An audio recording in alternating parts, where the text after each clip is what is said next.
Hey everybody, it's Dale Jr. back again for another episode of the Dale Jr. Download, and we got a big show for you today, this Tuesday for Dirty Air. And, obviously North Wilkesboro going on, a lot happening there to discuss, and a lot happening in our own lives, and we got some great guests coming in this week. So big week for us, let's get started. The following is a production of Dirty Mo Media. Okay, everybody, as I said, back in the Bojangles studio, and now through June 9th, you can get the new sausage Bowberry biscuit for free. Sausage Bowberry biscuit. That sounds really good. And you can get that for free using the promo code Dale Jr., D-A-L-E-J-R, when you place an order on Bojangles.com or in their app. Download the app, get it on your phone. I got several apps where I order food on my phone. I remember when that was not a thing. But now, you don't even walk in and order anymore. You don't hardly even go through the drive-thru. You just order on your phone. So much easier. And now you can do that at participating stores where you'll get your new sausage Bowberry biscuit for free using the promo code Dale Jr., D-A-L-E-J-R. Bojangles. It's bow time, man. A lot of personal stories going on. Man, so close. I almost made it in there, throwing the trash into the can. So I have on the table right here a book. And this book is my daughter's first year book. Isla has graduated from kindergarten. Dang. Pretty awesome. Congrats, Isla. It is awesome. So there are a lot of great milestone moments as a parent.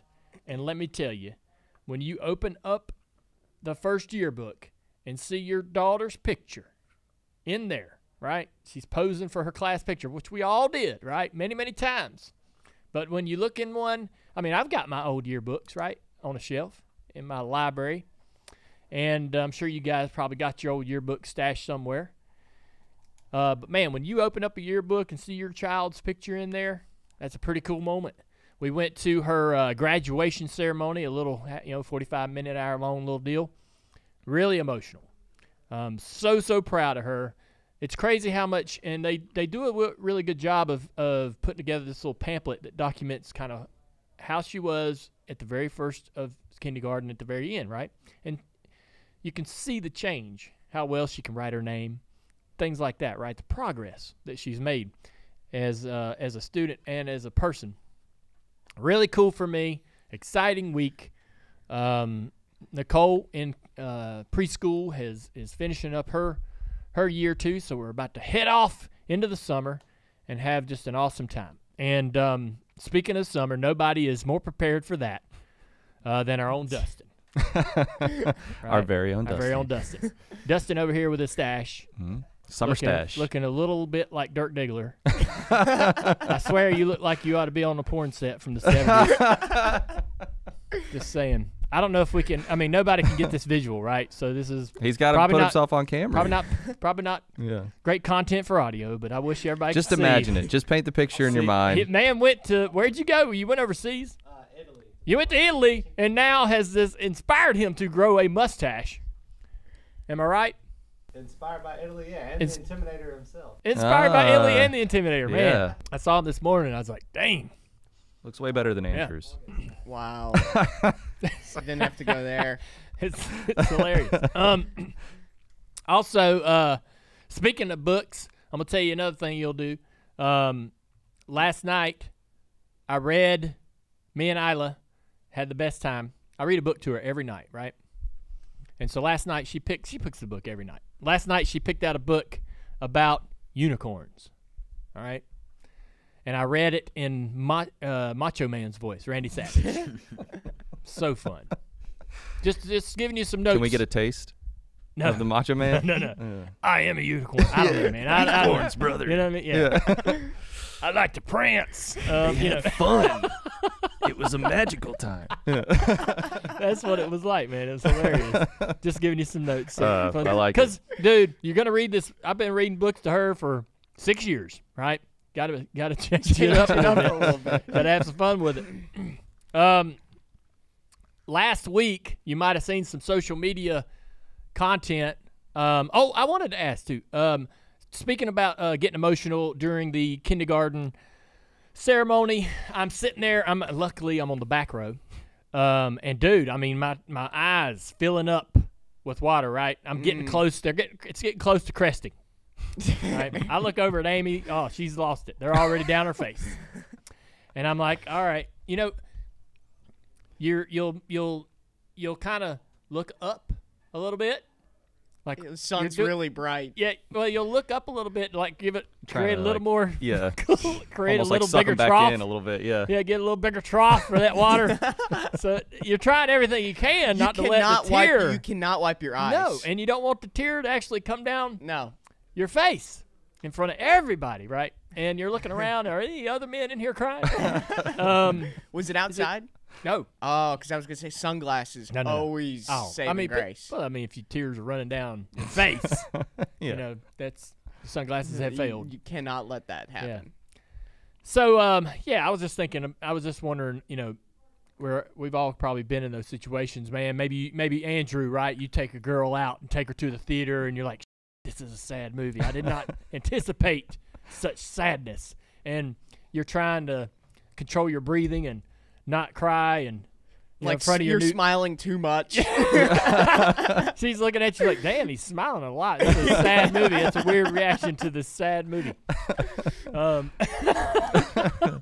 Yeah. That's why I always carry onions in my pocket. You got to chalk it up to allergies. Yeah. Oh, yeah. man. Oh, shoot. It's these onions in my pocket? That's even weirder. Yeah. So I did not, you know, I controlled the tear, you know, build up.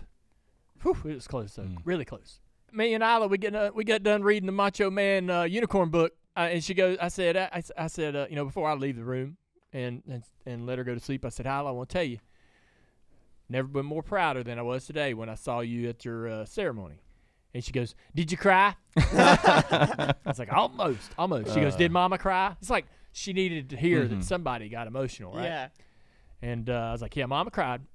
But, man, what a great day. Speaking of great days, went to New York last week. Did we talk about this? We didn't talk about this. Yeah, you left. Starting to do some work, right, for Amazon and TNT. Now that we've got the news out that we're going to be working for them in 2025 during their 10-race block in the summer.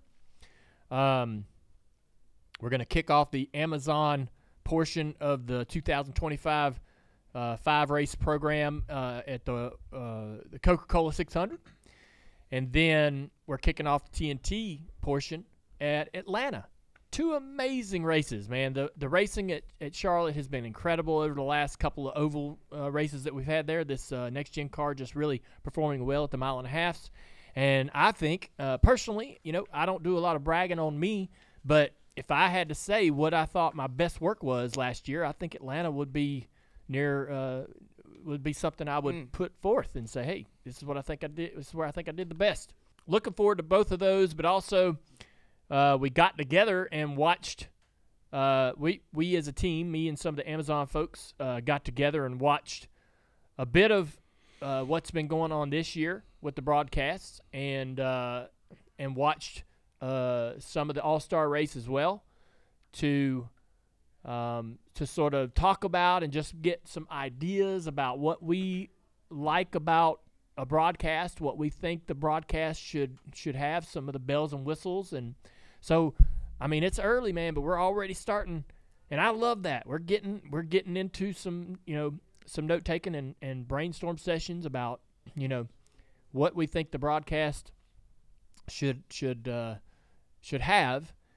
I will say though, I mean, there's I think that at least in my heart, it won't be a huge departure from what we know, right? It's not going to be this totally reinvented situation. So, but it might have a little different vibe to it. But for the most part, I mean, Fox and NBC and all the things that we've seen in the last several decades that's the basis of a broadcast. I mean, they do it well, and so I think we'll just take sort of the general idea and just have a few, you know, tweaks to it.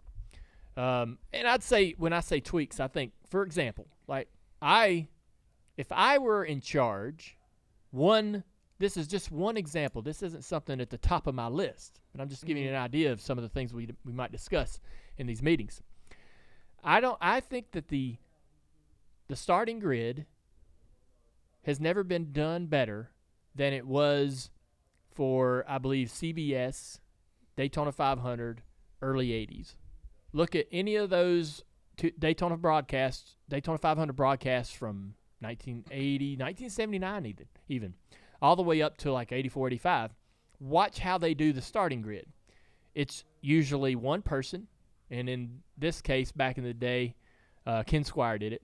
They'd have a little music on the back end, and it was usually something like the theme to Knight Rider, Imagine, or Magna P.I. It had that kind of like, good energy, but very nostalgic. And he would read these names pretty quickly, but tag them with the hometown or just a little quick anecdote of where this person's from or an accomplishment of theirs. And he made that start, and everybody was covered, right?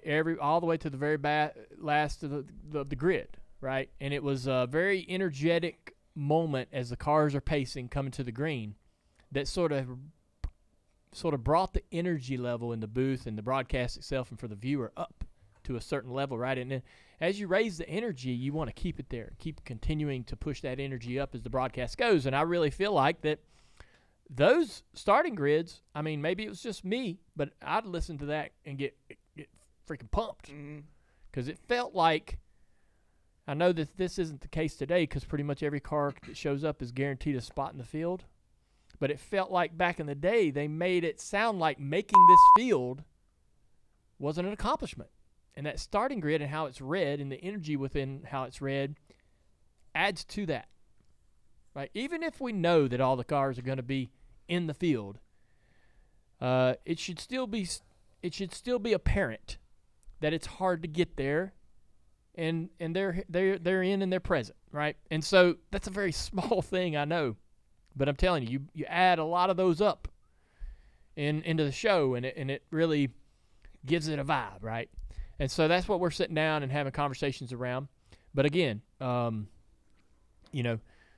what the basic model of the broadcast in terms of how you see it done by Fox and NBC and any of our partners in the past is what we're familiar with and what will probably continue to be with Amazon and Turner. There's some great opportunity, I think, for how we shape our pre-race and post-race show. Specifically, I think with Amazon, because they're not a network, right? They don't have to go on and off the air at a specific time, so they can that can be whatever it needs to be. And so I'm excited about that because I'll tell you one thing that I do see all the time ever since I started this job as a broadcaster. All the fans, the most common comment is post-race. I want more post-race. I need more post-race. And so they love hearing from the winner, but they also want to get second, third, fourth, fifth, everything you can give them.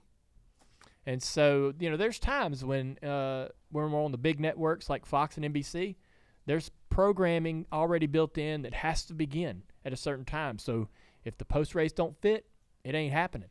We got to get off the air at this time.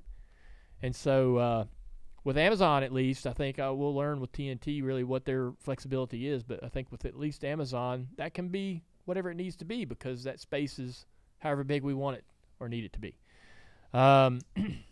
Also, got a chance during the upfronts when I went to New York to see Will Ferrell.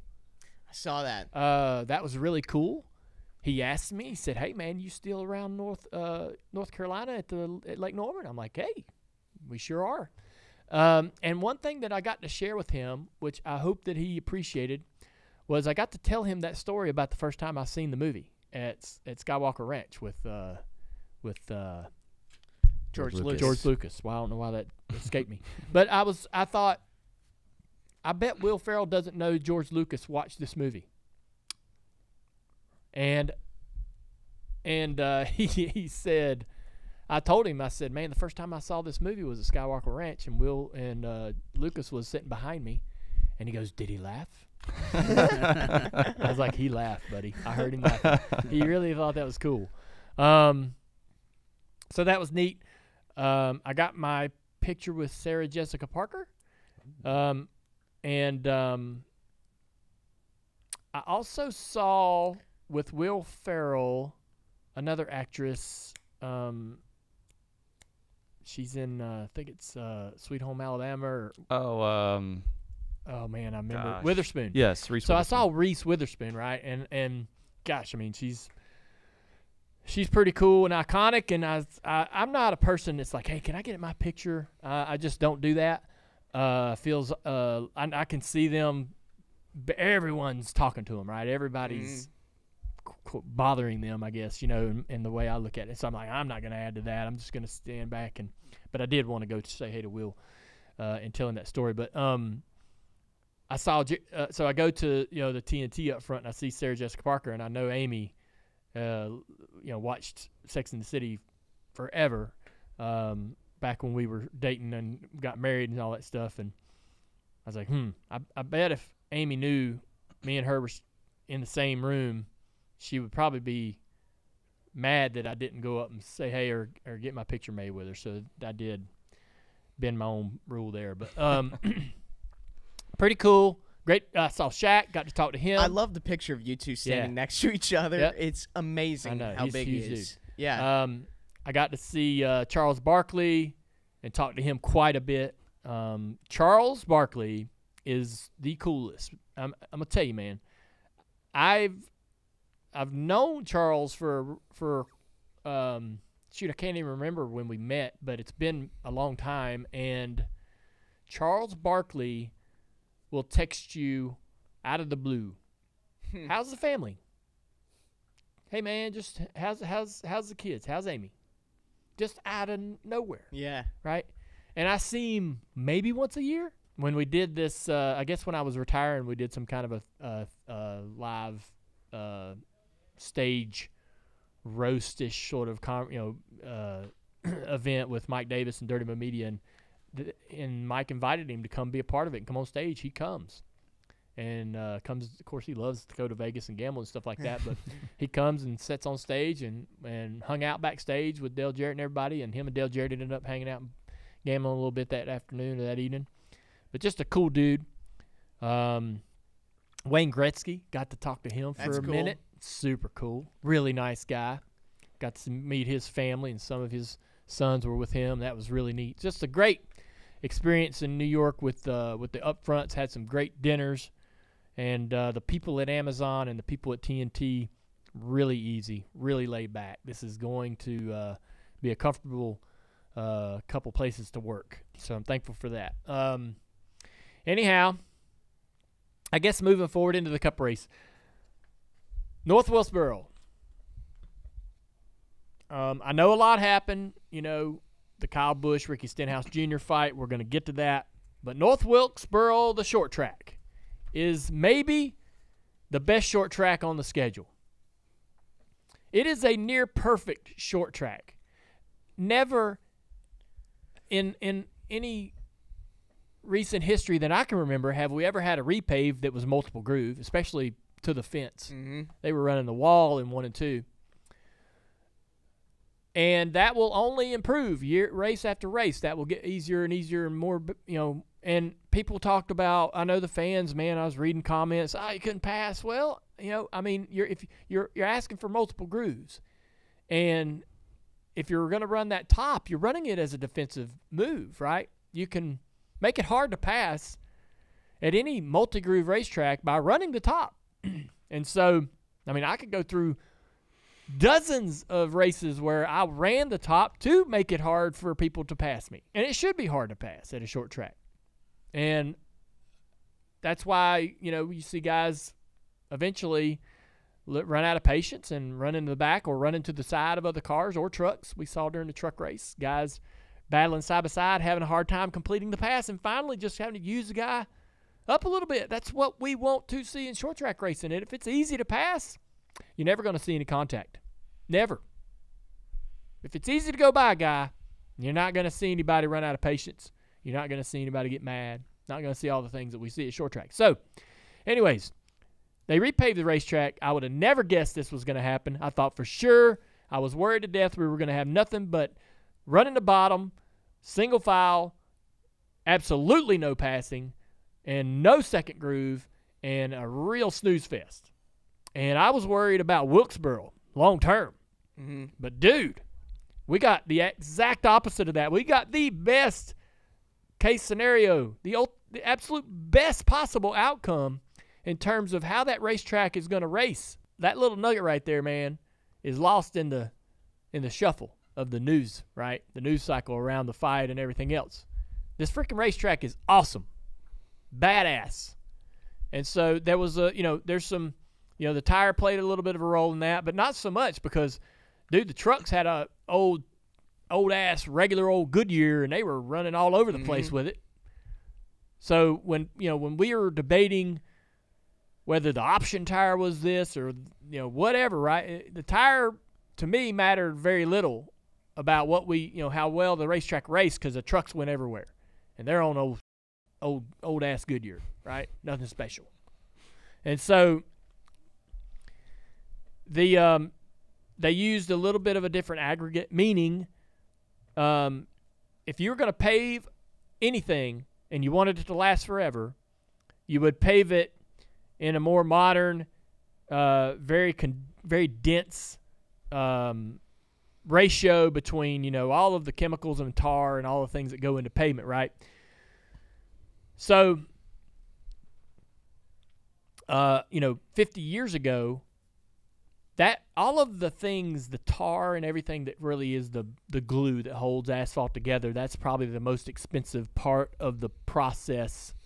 And what they would do is, no matter where you were geographically, if you're in a granite state or if you're out on the coast, you're getting any kind of material that you can crush and mix into this aggregate, and that is going to save you some money, right? By the sort of diluting the mixture.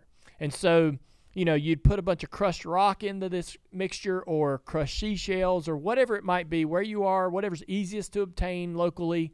You're going to pour that into the asphalt mixture to dilute it and then thus save you money when you're spreading this stuff all over the road or the highway. And for years, that's how they did it, and that's how they paved racetracks. Now, when race cars go around a racetrack, they would pull all of the tar and the asphalt mixture out in between the rocks and granite and crushed seashell, and that's what would make tracks abrasive, because now that rock and seashell and all those things are sticking up and there's shards, right? It's very, you rub your hand across it and it's rough. But in time, those tracks would break apart and bust apart and seep and weep and have all kinds of issues and have to be, cracks filled and all kinds of things, all kinds of patches. And they learn, as asphalt technology improved, to take the aggregate out and have more tar mixture, and that bonding of the tar and everything would last much longer. And that's what they ended up paving Charlotte with many, many years ago. And it never aged. Charlotte never aged. And instead of like a crushed rock or seashell, they threw rubber polymers in there as the aggregate. And so it was a rubber-on-rubber situation. And so it was never going to not have tons of grip, right? And that's why we went away from the oval and brought the roval, because the oval racing sucked so bad because of that surface. All right. So they've learned, because of Charlotte, they learned we can't do that again. We've got to change what we're doing, and we're going to go back to the old way. We're not going to pave these racetracks to last forever. We're not going to pave them to last, 30 years. We're going to pave them and know that we might get 15, 20 years out of this, but we'll have a better racing product. And so, there's some other tracks that have suffered because of, I guess suffered's not the right word, but there's some other tracks that got paved with this ultra great technology, and I guess Michigan would be another one, right? We paved Michigan in, 2012 or something, and it's still literally still one groove. What they did is say, hey, we'll go back to putting more aggregate, more, granite or whatever it is they're bringing in locally, we'll get back to putting more of that in. And so they did that with Wilkesboro, and when they went and tested the tire test, I was getting text messages from people saying, hey, man, the track's coming apart. And it wasn't. It was those little pieces of tar and bonding of the tar and asphalt mixture coming out of the racetrack in between those pieces of granite or crushed seashell or aggregate, right? And so that stuff was just kind of coming out little by little and creating these crevices and these little pits and imperfections that are going to wear the tire and age the surface. And so it was happening like it used to, right? In the 70s and 80s. And we just haven't seen it in such a long time. And we're like, oh, what's this? Track's not holding together. That's not true. The track's actually supposed to kind of come apart a little bit. And that's why you see some of the little tar patches, and you're going to see some, constant sort of maintenance being done to that surface, because it's made to it's made to kind of come apart. It's made to, not fail, but it's made to disintegrate. And so, man, that's going to be an amazing racetrack, and the technology and what they've learned and how to pave that track, that's going to be what they'll use going forward, right? If they go to Richmond or some of these other places and have to do repaves, imagine Richmond getting that treatment. Could that, we talked about how to fix Richmond, and in my mind, it was seal it or cover it from one end to the other in resin. Whatever needed to be done to add more grip and be able to chase middle and high lines. And if they repaved it, this is how they should do it. And I promise you, man, I feel pretty confident we're going to get a very similar looking race to what we had at Wilkesboro in terms of cars on the bottom, middle, and top. Incredible. Great job. I'm thrilled for that racetrack. And I guess I might want to jump into the conversation around the All-Star race and where do we go from here. Yeah, because it's coming back next year. It is. So Wilkesboro it was announced that the All-Star race does come back. My initial reaction to that was a bit disappointed. Why would I be disappointed about that? Because I want Wilkesboro to have a points race. Mm-hmm. Wilkesboro, for me, is still on the comeback trail. I know that some people think that, well, it's back. It's here. It's in the schedule. It is not fully back until it's got a points race. For me, I still worry that it's on the fringes. I still worry that it's not 100% back into our DNA, right? How do people in the NASCAR building feel about it? How does Marcus feel about it? Are they 100% bought in on how this track can be a part of NASCAR's future long term? Are we going to dance around this, racetrack with the All-Star race for a while, and then maybe it just kind of gets left off the schedule one year? So for me, it needs that points race for me to feel like we're back. It's truly back. And honestly, I think that for that racetrack and what I saw this past weekend, especially a 400-lap points race, a big race weekend with Cars Tour in the middle of the week, Trucks or Xfinity on a Friday, and then the Cup race on a Saturday, sprinkle in some concerts with some A-list people, right? Mm-hmm. You got to have a Saturday concert with somebody that's current, right? And you can have a concert after the Cars Tour race on a Wednesday or whatever with a little bit more of a local flair, maybe some cover bands. That's always fun. Mm-hmm. I want to go race and party, right? I want to party all week. Put that on a T-shirt. That's right? A quote. And so that's what Wilkesboro needs. It needs a 400-lap points race, and that's where it needs to live in our ecosystem, right?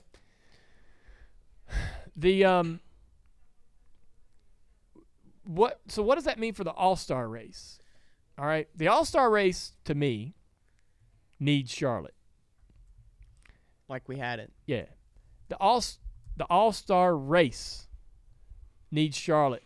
And especially while the next gen is so amazing on the 1.5 milers. I think I think we need to always there's things that happen in NASCAR that we need to, that we want to take advantage of. One of the things going on right now is how great this next gen is on the 1.5 mile racetracks, and the All-Star race needs Charlotte Motor Speedway to reach its true potential. We know how good the All-Star race can be because we have seen it, and it was at Charlotte. And since we've moved it around, it just don't have that same feel that Charlotte gives it. And so I would encourage, that, we're going to go race All-Star race next year again at Wilkes-Barre. That'll be a fun week. But I would love to see Wilkes-Barre get its points race and the All-Star race to go back to Charlotte while this 1.5 mile next gen phenomenon is so awesome. That's my question, I guess, to you is like back when we were talking about Richmond, I guess a month ago, you're like, this track should not be losing a date, but we're on the brink of losing a date because it's a short track. Yeah. Do you worry that Wilkes-Barre is in the same situation? Like we can't commit to a points race with the short track package being the way that it's currently at? Well, I mean, I saw... Like, do you think there's hesitation to get to a points race? Like, why would we want to add more short tracks right now, Yeah, I guess that's a little bit of the problem. But I honestly just feel like that Wilkes-Barre isn't the new shiny thing. Wilkes-Barre's not Chicago street course, not Mexico City. Wilkes-Barre is Wilkes-Barre. And it's gonna, it's gonna have to work twice as hard to earn its stripes. It's going to have to be twice as good to get into the lineup. Mm-hmm. And so, we're eager to go to Mexico City and be in all these new markets and stuff, and that doesn't make space for Wilkes-Barre. And so that makes me worry about where it can be, right? And how that makes me worry about where it might be in 5 or 10 years. It's an amazing little short track. It put on, in my mind, it races better than any short track we have. It races better than any short track we have. I can say that confidently after this past weekend. You heard drivers getting out of their cars going, it's a fun little place. Hell yeah. Damn. This was pretty entertaining. I had a great time. What a great track. What a fun track. And so I think also we unlocked some of the keys to making the other short tracks better by what we learned this past weekend. And so the one thing about Wilkes-Barre for me is I'll be able to I'm happy about what's happened to it. I'm happy about where it is. I'm thankful that it's back. I'm thankful that they're running an all-star race there, but I will finally have some relief when it gets that points race. And it's like, yes, that's the ultimate goal for that track. Charlotte Motor Speedway is the big stage that the All-Star race not only deserves, but it's what the All-Star race needs to reach its full potential, to get back to where we used to be with that racetrack. And I love Wilkes-Barre, but the stage, it's just not a big enough stage for what the All-Star race deserves. The All-Star race should be, listen, Wilkes-Barre is amazing. So is Richmond, so is Bristol, so is Martinsville. But we have certain facilities like Daytona, like Charlotte, like Indy, that's the main stage, right? You go to a concert, you got the side stage, great bands, good times, but the main stage is where the headliner's going to be. And that's Charlotte, right? That's Daytona. That's the big stage, and that's where this All-Star race belongs. It doesn't belong on the side stage. And so if you want to have, exhibitions and things like that, that's great. Do it. Add it in. So I will, I'll stop there. I think everybody knows how I feel about all that. Don't have to get into the Clash conversation and everything else with that. But I'll say this, with Wilkes-Barre compared to a handful of other races that have been this year, plus just, general feeling of what does the grid feel like on race day, that felt like a big stage. Yeah. Being there in person, I mean, that it was packed crowd. Yeah. The energy was through the roof. Yes. I don't know if that translated necessarily on television. It doesn't. But man, when I was there, I'm like, this is different than a normal Cup weekend. You're right. I can agree that being there in person, it makes really good sense. Yeah. Right. But if you're 30 miles or more away from that place, it doesn't come across. It doesn't have the same feeling watching it on TV, right, as what I remember, watching the All-Star race at Charlotte had. If that makes any sense. And look, I'm happy to be wrong here. This is just my opinion.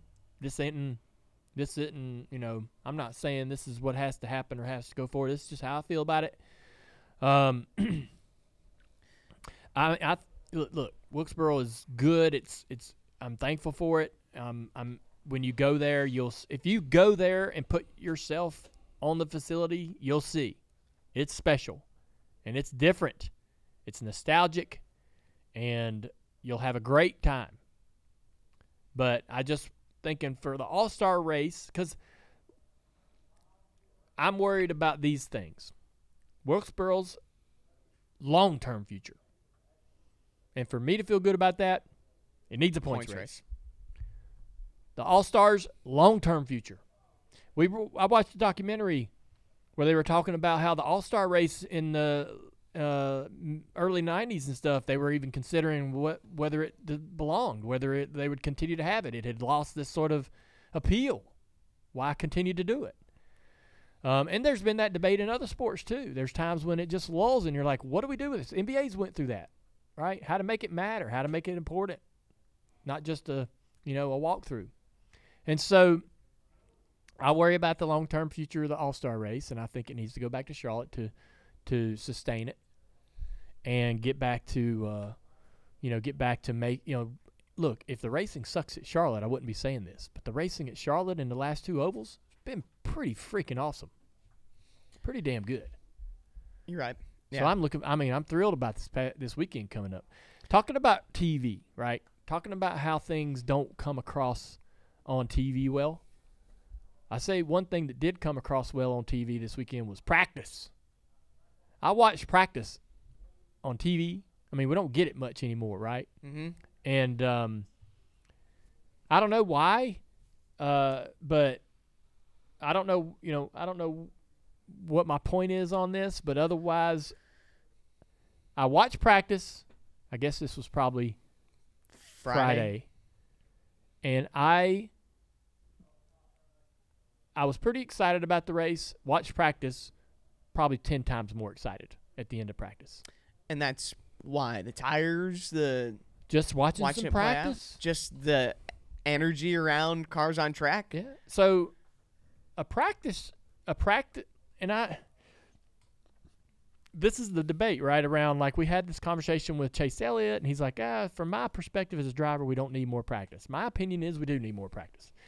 Now, do we need a lot more? Probably not. We just need some shoulder content for the race weekend. Not for the teams and to figure the race cars out, but it's more for me as a fan at home. If I'm watching practice on TV on a Saturday or a Friday, I get more excited about the race the next day. I'm more likely to watch it. Or practice might remind me that I need to watch the race. I'm just saying, I believe that practice on television, a good 45 minutes to an hour dedicated every single week for every series would benefit our viewership on race day.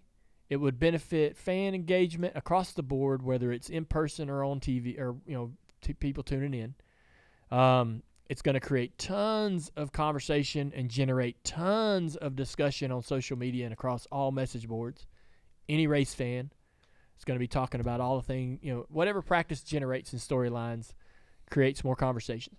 I just don't see why I don't see how it's not a good thing to add, another 30 minutes or 45 minutes to what we're doing. This past weekend at Wilkes-Barre was a basic blueprint for how weekends should go. An hour of practice, put it on TV, let people see what's going on, see who's fast, see what the racetrack's doing, all of those things, and then that practice plugged me in. That practice sold me on the rest of the weekend. And I know it was Wilkes-Barre, and it was multi-groove, and the track's doing shit we didn't think it would do, and there was tons of compelling things happening, and you're not going to have that every single week. I get it. And I know that there's some practice shows where they'll show you nobody watched. Why do you want us to have more practice? Look, here's the viewership. 20,000 people. I get that, but I just feel like that it's window shopping. The practice is a showcase, and it sells our sport. Creates storylines. Dude, yeah. So I love that. We don't get that much this day and age, and what a nice thing that was this past Friday to tune in and watch some practice. What did you think of the option tires? I know that started to develop at beginning of practice, but I think even during the race, people were figuring this out. Like I saw Cliff Daniels was walking up and down pit road, seeing how different tires were wearing. I'm tired of people calling it the option tire. That makes no freaking sense. The Reds. the Reds, the softer tire. Okay, right, the softer tire, the hard tire and the soft tire. That's what it is. Let's stop with the code names. Okay. All right. I'm sick of this. Alex, play the sound. Yeah, this is It's an old man complaining. This is an old man complaining alert. All right, here's how I feel about it. We had Elton Sawyer in here, and he explained it to us. He's like, we're going to do this, and we're going to pay attention to this tire, and we're going to learn something. That's what they did. All right. Do I want NASCAR to have 2 options for every race? Absolutely not. I don't need that. I'm not missing that. You just called it an option, by the way. Just want to point that out. An option between. Yeah, I know. So, I understand that a lot of our fans, particularly probably a lot of our younger fans, would love it. Man, yeah, why not? More strategy. But I guess I might like it a lot more if NASCAR was like, here's the tires, do what you want to do with them. And so, I think there was a little bit of control. NASCAR's like, you got to do this like with the start tire. on the You got to reds. start here. Yeah, you got to do it certain ways. And I'm like, all right, you're taking the fun out of it. Yeah. Right? Don't give me the toy and tell me how to play with it. Exactly. Right? Let me freaking do what I want here. And so, same thing with the rain tire stuff. Like, I understand there's some issues on pit road, and they're worried about people getting hurt and all those things. And, if you're coming in pits and our drivers on, they might slide into a person and get them injured. So they have to have some sort of control over the changing of tires during those treacherous situations. But I wish, they could just let the crew chiefs decide. If I want to put on dries or slicks, it's up to me. And they're not going to throw a yellow and go, okay, everybody, time to put on your tires, That's where I kind of get a little frustrated with it.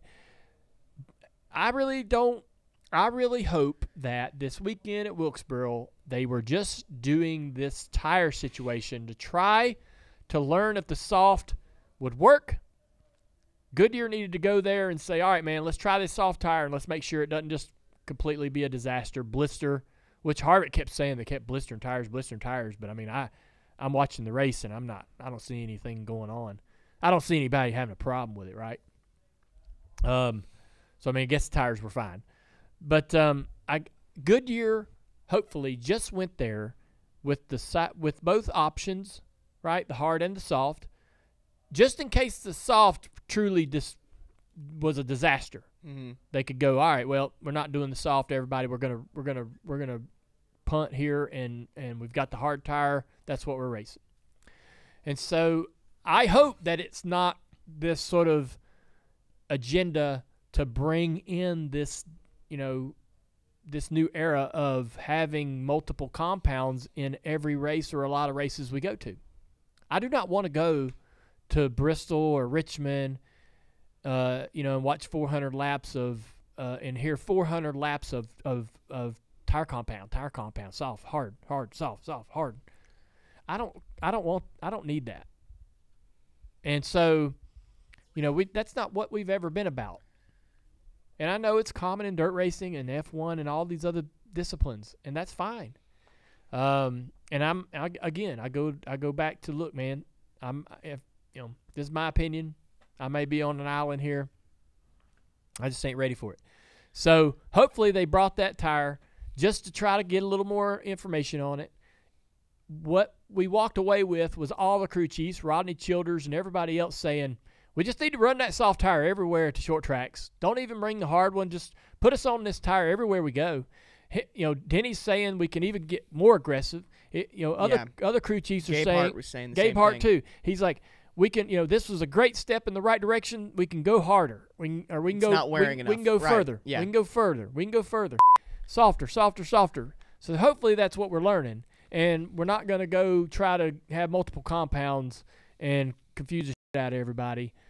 But because honestly, You don't think that'd be interesting? I don't. I have no interest in it.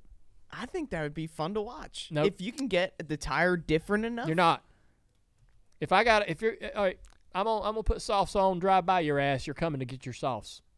What if so Gabe Hart suggested this. You only get one set of softs the entire race. Everybody you gotta pick when you use them. Everybody will use them at the same time. Nobody's gonna use up their softs early in the race. They're gonna save them for the last run. Everybody, look, I don't know. man. There you can Bullshit. see some Let me varying tell you something. strategy. No, you're not. What if there's a guy late, like mid-pack, be like, we're going to gain some track position here. We're going to put the softs on. We're going to short pit everybody with the softs. We're going to jump on the soft tires now. Yeah, you're f***ed at the end of the race if you do that. But I don't know. So nobody's doing that. I don't think you can confidently say that, can you? I can confidently say it. Everybody will, just like setups, just like anything else in this sport, everybody finds the best place to live. Everything finds its right place. And so they will all understand the best strategy and utilize it that way. Nobody, if you give them one set, you're absolutely going to get everybody using the set at the same time because they're all going to know they need to save them. Nobody's going to want to be out there on hard tires getting their ass kicked at the end of the race. So they're all going to save them to the end.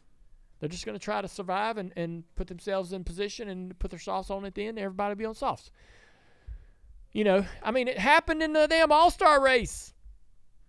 Did everybody not find the softs at the end of the day? Well, Logano never switched off the softs. Yeah. Because they gave him enough. Yeah. So what's your freaking point?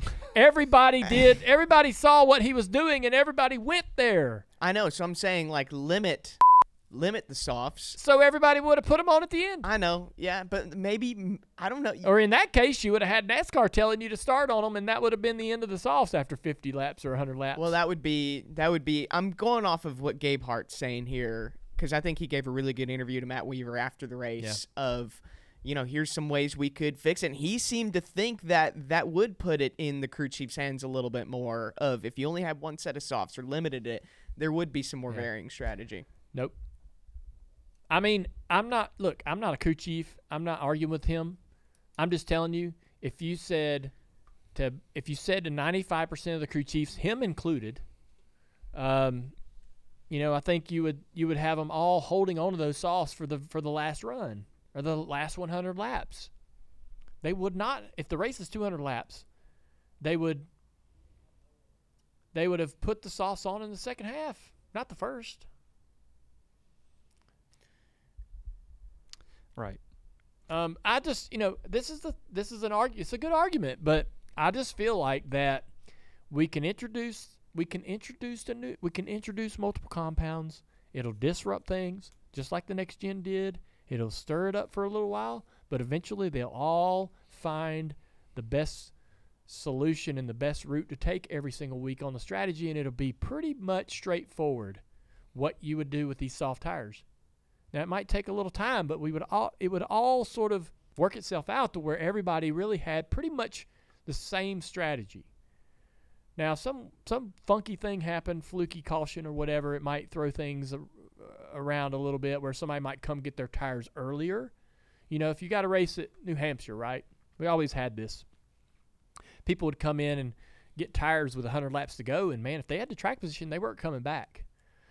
If you're 15th, you might come back to pit road with, if you get a yellow with 50 to go, you might come to pit road and get some tires and try to drive yourself into the top 10. But a lot of people were like, oh, man, I can't give up a top 3 position.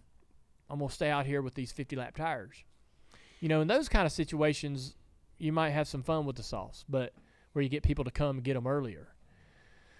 And some people might hang on to them and say, I'm gonna hope for a late yellow to put these on. So, but I don't need that in my NASCAR, man.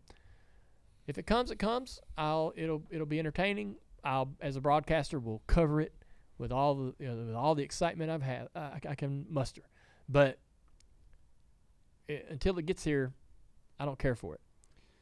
Yeah, I just don't know why we keep trying to be like other motorsports. Like we're not other motorsports. And I mean, I don't even really see this ever play out in F1. Like it kind of happens every once in a while, but like you said, they all go to the same tire at the same time. Right. In F1, do they not? Exactly. It's almost every single time. Yeah, for the most part, they all pretty much know how they're going to play this before the race starts. Right. And if the race goes as expected, which in most cases it does, they all do end up on the same tires at the same time. Right. The theory of it is a good one, but I don't know that the execution of it would match up. I agree with that. Thank you, Dalton. Dunked on you, man. Dunked on you. I'm just kidding. Damn, son. I'm just kidding, man. Listen, I will promise you that there's probably more people that have your opinion, Andrew, than they have mine. I promise you that. And I'm okay with that. And if it comes and if they bring all these, different compounds into the sport, and we start running them at different racetracks, then I'll embrace it. But I would probably assume that most people feel the way you feel about it, if that makes you feel any better. I mean, I don't disagree with you that if you were to give the teams one set at Wilkes-Barre, I mean, I even said it to somebody on pit road, like, oh, they're all going to – we're going to see where everyone's on the same page. I agree there. But I'm saying it could cause some varying strategy that I think could be interesting at some of these races. But what's your question? I think it distracts us from trying to achieve the ultimate goal, and that's to get the right tire for the short tracks. I think that's a fair statement. I think it disrupts us and derails us from trying to get to where we want to go, to get the short track package and possibly even the road course package shored up to where it ranks and kicks ass just like the mile and a half stuff.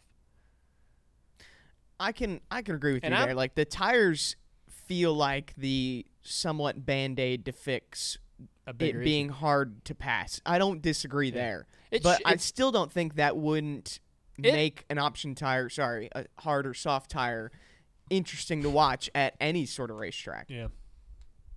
We'll see what happens. We'll see whether NASCAR was using this weekend as an opportunity to learn more about trying to get their tires softer for the short tracks, or if there is some sort of conversation going on in the office, in the boardrooms around multiple compounds in the future for NASCAR. I wanted to make a phone call this week and kind of dig into that, but maybe I should. See if I can learn something. Anyhow, let's go on into the race itself. The winner, Logano, jumps out of the car and says, "Man, I worked my ass off at the test here, 800 laps." Yeah. I was listening. Did the boys at Door Bumper Clear discussed tire testing, and whether that was an advantage? Did any of y'all listen to that? What do you think that their opinion was? I know what TJ's was, I believe. Yeah, he said that he didn't think it was. Didn't matter. And Freddie was like, he got out of the car and said it was. Yeah. So imagine if we did not get that Friday practice, how big of an ass kicking that Joe Logano and Ty Gibbs would have put on in those two races. They were lucky. Those other boys were lucky to be able to get a little taste of that racetrack on Friday. Good Lord. So you're telling me that there were 3 people that tire tested, right? Ty Gibbs, Joe Logano, and William Byron. William hits the wall, wrecks out. But the other 2 dominated both races. And that don't matter. Testing, TJ says testing, didn't really help. They were going to go kick ass anyways. And they Logano's run like shit all year. And he just shows up and destroys everybody. I mean, and Jordan Bianchi mentioned too, like, he was there for a tire test, but they had 800 laps to specifically just dial in their race car. Yeah. So that has to be an advantage. Yeah. So when you go to a tire test, there is this sort of break-in period where the Goodyear will say, and I haven't done one in years, but back when I was racing, they'd say, all right, man, we're going to give you till it's a maybe it's a 1 day or a 2 day test. We're going to give you till lunch before we start running tires. So run your ass off, work on your car, get your car, get a balance that you're happy with, and then you're gonna have to stop working. We're gonna throw tires on this son of a gun over and over and over. And now you're done. Your crew chiefs can't make any more adjustments because they have to run the same. You want to leave the car alone while you're testing tire after tire after tire. And so apparently Joey, apparently that's still how they do it, and Joey took damn good advantage of it. And you know what? This probably is going to help him beyond this race. Yeah, I mean, he said they could help him for way more than just Wilkes-Barre, like other short tracks. They learn things. I mean, really, the way this car works balance-wise and aero-wise, what they learned might help them in all the racetracks. So, good for them. But to say that the testing and the 800 laps made little difference over the outcome of the race is ridiculous. Crazy.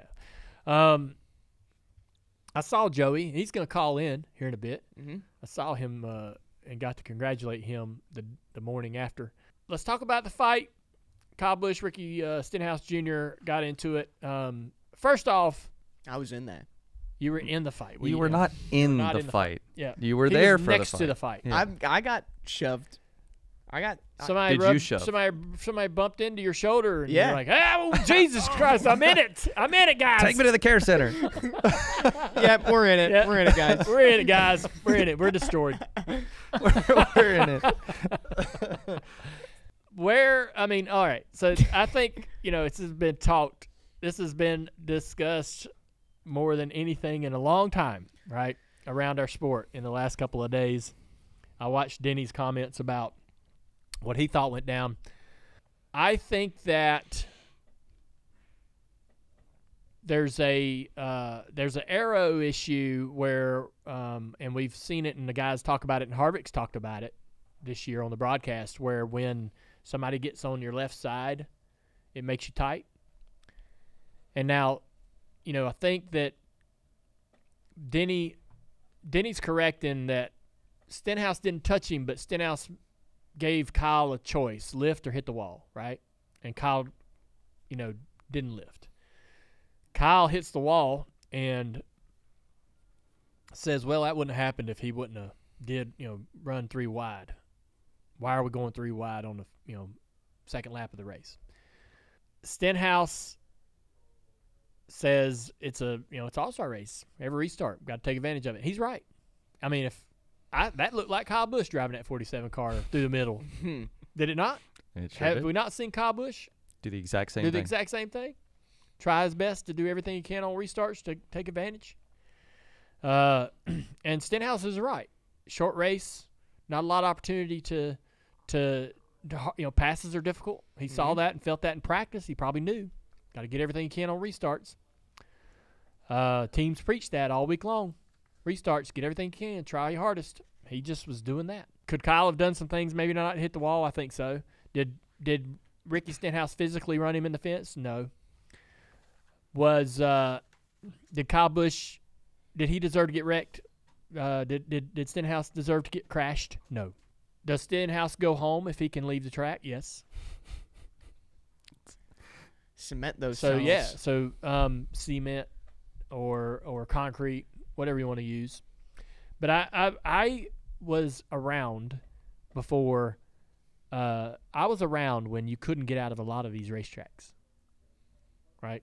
When I was younger, Dad would crash. There's a picture right here in this building or in this room right here. This picture of me and Dad standing beside his wrecked race cars at Bristol. He wrecked on pit road. One of his very first races with Richard Childress in 1981. We couldn't get out.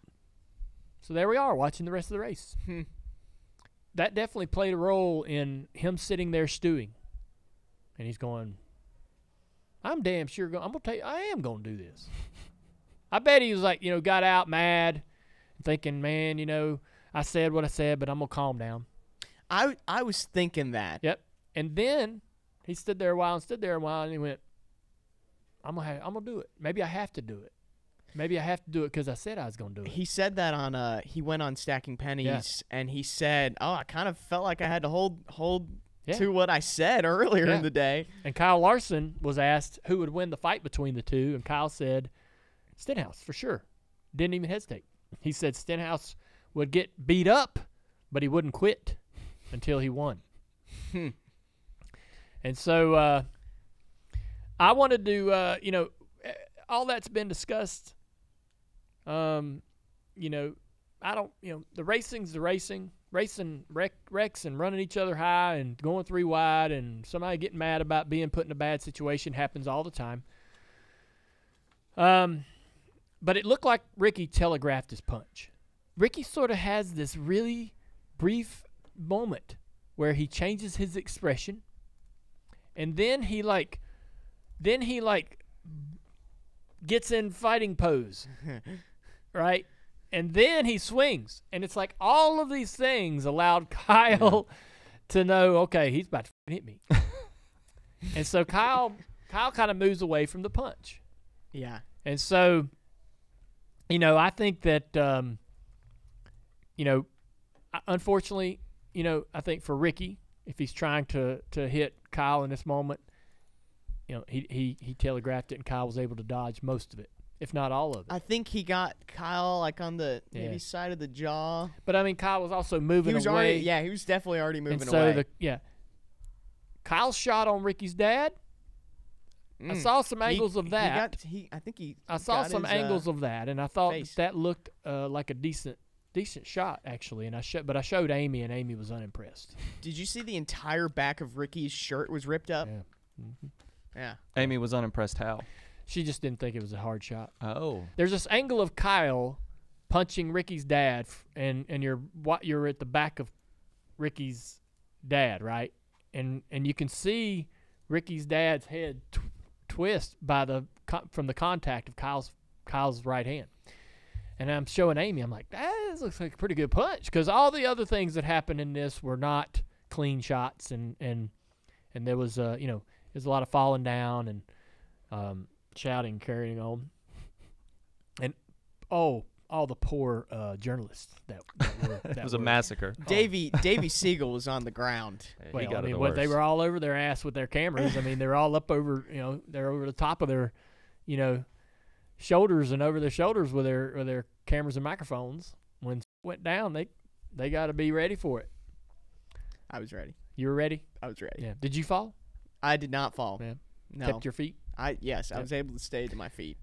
I was a little bit worried because the lift gate was a little bit off the ground, and you saw the crew. The one, I think it was the gas man of the A car, was just shoving people off the lift gate. Yeah, I think it was a defensive tackle in college or something. Yeah, had to be. That would make He's sense. getting phone calls right now from that NFL was the execs. sketchiest part. It's like, oh man, if you trip over this the wrong way, it's not a good situation. You were breathing heavy like you were in the fight. I was. Yeah, if you go watch the video. He was in it, Alex. He said he was in it. I was in it, Tim's. Can I have this? Yeah. I think the other thing too is I've got to become friends with this guy named Arturo Gotti. Was a boxer. He was a champion in like the 147, 150, 157, some sort of, right in around that range. And came to my 30th birthday party, and we went down to my boxing ring at about 3 in the morning and threw some punches. And he showed me, like, he's like, here, throw some punches. Throw a combination, left, right, left. So I throw it, and it takes me like 5 seconds, right? You're like winded afterwards. Like I'm like, and he's like, all right. And then he literally showed me how to throw the same punches in a third of the time. How do you do it? Well, the first punch, you don't sort of recoil to throw it. You just bring it, right? It's got to come from wherever it's at, wherever your hand's at. the punch just goes. And he's like, when you've got the first punch out there and extended, you're already starting the second. And so, yeah, I think Ricky could go maybe get some training so that he could, in that moment, have gotten a combination in, right? And not telegraph the first punch, obviously.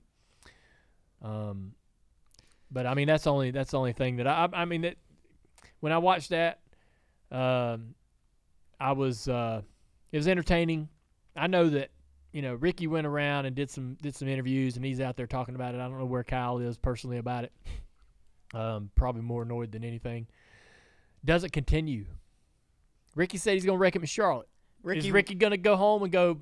Yeah, I'm gonna calm down. He took that back. He took that back on Stacking Pennies. He said, "No, I'm not gonna do that." Okay. But I mean, he could just be saying that. Does Kyle race Ricky differently? What happens when they go down into the corner together, side by side? They're going to qualify next to each other and be on the same They truck. got to ride in the back of it. They're going to ride in the truck together. Intros. That's how it works. Have you ever been in a situation that's been awkward like that? Yeah. Yeah. There's. I mean, I know I'm throwing you on the spot. No. That's kind of the joke in among the drivers. But it always happens that way. You'll run into somebody, wreck somebody, or get in an argument with somebody, and then the next week you qualify side by side, and you have to ride in the truck together at intros. The universe works that way. So, what are the odds? Stenhouse. What are the odds, Tim? Yeah. Hey, Stenhouse. Can I put money on that? Hey, Tim? Stenhouse and him qualify side by side and ride in the truck together to intros. Busch sucks just as bad as Stenhouse does, His so they're words. probably going to qualify close to each other. So that comment at the end of that situation there, Kyle Busch says, Bring it. I don't give a I suck just as bad as you. Let's go. Yeah. Was it, let's fight?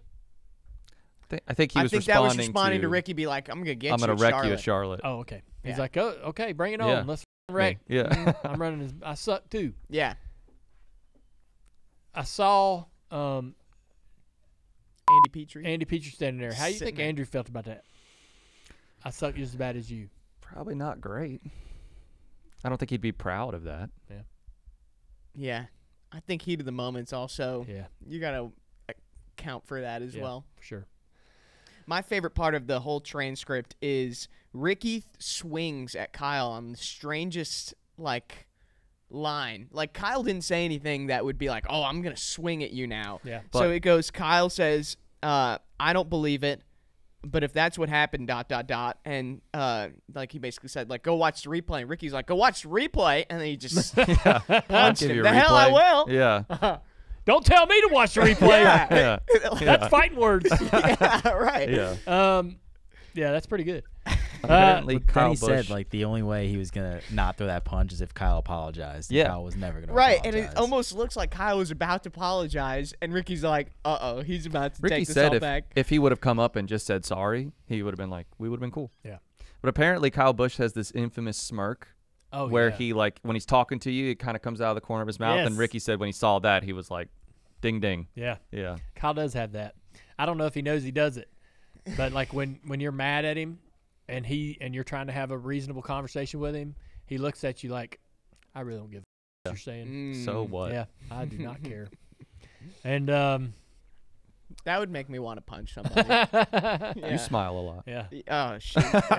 Only when I'm holding back tears. Jesus. All right. I think we covered that pretty good. I guess it probably ain't going to continue, but it will be interesting to see them if they get side by side in the race. And I hope that Fox takes us there if the camera can get there. If they ever are around each other, even if they don't do anything, that's still a story. Kyle Larson had his first double of the weekend where he qualifies at Indianapolis, qualifies fifth. Incredible. Great job. And then he flies to Wilkes-Barre to run in the All-Star race. And, big deal. A lot of people are making a big deal out of this. Somebody posted on social media, though, to remind us all that in 1973, Bobby Allison qualified into the Indy 500, where 22 cars went home from that race. Wow. Flew himself to Nashville to run fourth in the Cup race, 420 laps. Flew himself That's in the his triple. Piper, right? In some old airplane, right? Yeah. Back in 1973. Funny, because Larson also finished fourth in this race. Yeah. So, it's awesome. Not only is Kyle doing some amazing things out there in the motorsports world and putting not only IndyCar but NASCAR as well right on the front page. It's good to be able to relive some of the other doubles that have happened in the past, and we know some of them by heart, right? John Andretti and Tony Stewart and so forth, Kurt Busch. But interesting to hear about Bobby Allison and some of the more historical or older references to the doubles and drivers in NASCAR running at Indy. How do you think Larson does in the Indianapolis 500? Well, I hope he goes and wins. Do you think he can? Oh yeah, I I think mean he qualified can too. 5th, so Yeah. got a pretty good car at it. You think so? I think he can win both. Yeah, I do think too. this might be the best attempt at the Yeah. double we've seen. Tony Stewart came close to Yeah. winning both. Kurt Busch ran well, didn't he? 6th, I think. Yeah. Did really good. So we'll be watching and wishing the best for Kyle Larson as he goes through that. I heard, right, so Trump's going to come to the 600 apparently, Yeah. right? Maybe is Well, the that- last word, I think. Right. I think if that happens, I heard that could create some problems for Larson. Because they made ground flights. Yeah. I don't believe that they're closing airspace for that. Mm. Talking to some of my friends, I don't believe they're going to close the airspace. I've got some pretty reliable sources that have told me. I'd heard that Trump might be coming to the 600 about 5 days ago, and I've also heard that they won't close the airspace. So if that's the only concern for Larson, trying to get back, then I don't think that's going to be an issue. I wanted to ask you this in regards to Larson. Kevin Harvick obviously filled in for him for practice and qualifying, and he made a comment. He said, I heard from the owner twice in 2 weeks, so that's different. I was wondering which one he's talking about, Tony Stewart or Haas. Yeah. I don't know. Yeah. I mean, that's all you can wonder. Right. Mhm. And until you know that, you can't go any further with your, it's a hell of a statement to make. And Harvick, man, gosh, he ain't afraid to make them. we were talking about that yesterday. He is so calculated, like Yeah. that where it came Oh, out. yeah. There was intent behind that. Yeah. I don't know. Yeah. Yeah, he's he's like in fencing. He's like fencing, Mhm. the sport. Yeah. He's calculated. Yeah, with his it's little, very With sharp. his moves. Yeah. Yeah. Like a chess player. Sure. Like chess. Fencing like a chess player. Until I could tell you who he was talking about, it's just a profound statement. Mm. Yeah. And I don't know, A lot of interesting things about SHR these Yeah. days. I heard even recently that there's even more uncertainty. Like we could be getting news potentially soon. Imminent. Yeah, that's what Adam Stearns says about the future Yeah. of that team. I heard that the range was 20 to 30 million. For charter. Yeah. So it's the last, I guess one of the last ones that sold was $40 million, and so now they're kind of going maybe through a little bit of a reset.